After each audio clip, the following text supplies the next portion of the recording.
There's a National Historic plaque about this area. You can zoom up and read. We have a trail map here that goes all throughout the rock formations. And let's see what we can find. Got a hand pump here for water, and you really got to get that thing going, pumping to get the water flowing there. Then it's got a little drinking fountain here that automatically starts, and then you can drink or fill up a cup or something with water down there. Oh, I tell you, this prairie wind is wild. It's like a side wind, and it's hard to keep the darn vehicle on the roadway without getting pushed around. There's some medicine rocks out there. Boy, is it noisy. Hope you can hear me over this, even with the earmuffs on this thing. It's noisy, I bet. Oh, I have to laugh at myself. I'm locking my vehicle up every time I leave to walk around, even 20 feet away. I guess that's from living in the city too long. You just can't trust nothing. But out here, different type of folk, different type of people and living. It's nice. Just wish it wasn't so darn windy. Well, I've driven up the dirt road way up here till I got to what appears is the end of the road, way out here in the prairie, and we got formations like this behind me all over here with the trails going around, and this looks like something out of the Flintstones, bedrock. So I'm gonna walk around a little and show you what there is here at Medicine Rocks. This outcropping of sandstone behind me is pretty eerie looking. It's amazing to see what wind and rain can do to geological formations out here in the prairie lands. And that thing is pretty dang high. Yeah, it looks like people have climbed up in there as far as they could climb inside that and carved their names and initials everywhere possible. Just amazing. And then out there is another one. And then further out the trail goes, there seems to be a whole new city of them. Even more. They're sparse, spread out, but they're only in this one area.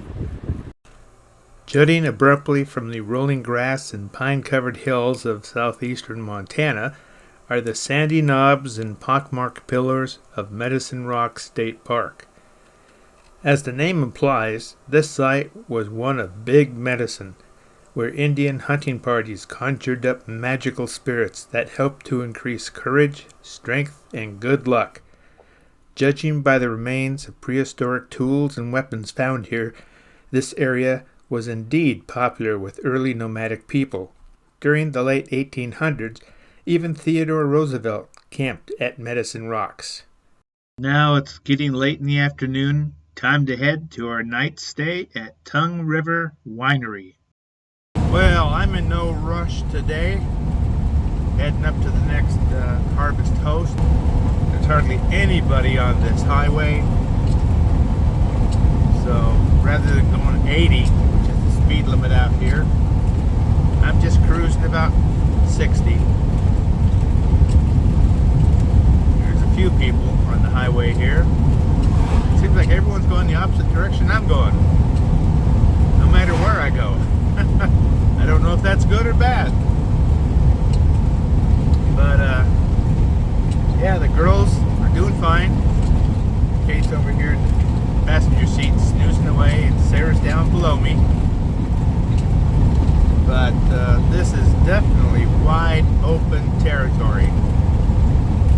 Montana, the big sky state, that's for darn sure.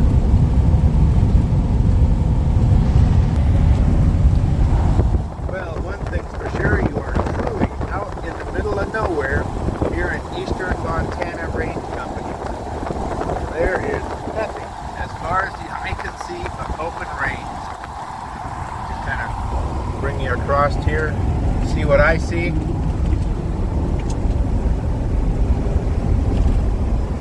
There's a sleepy dog. Nothing out there. But, whoa, hang on. There's a truck coming.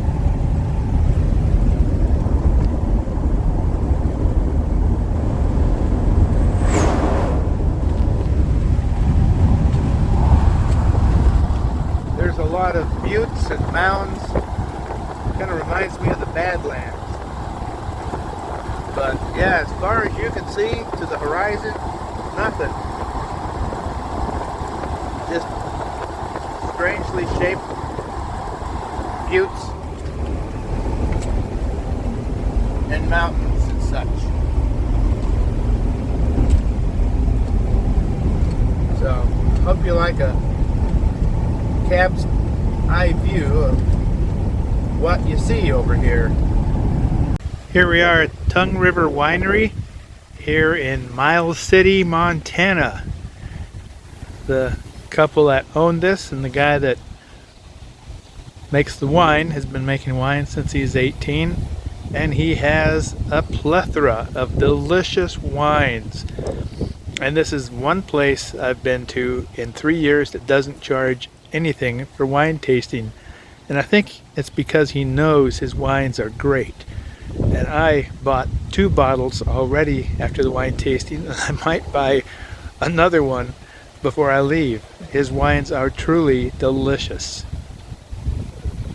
So after we positioned our RV under a huge oak for shade, we decided to go in and look around. They had a large area. We were looking around and saw displays of all the wines they had here and there. And then I sat at the wine tasting bar and was served up some delicious wines, of which I bought 2 bottles of. I didn't taste any wines here I didn't like. After that, I went back out to the RV to play with the girls and give them some exercise and attention, and then later that evening I purchased a hot pizza from the kitchen, and that was great. Then we packed ourselves up for the night and went to sleep to get rest for tomorrow's adventure.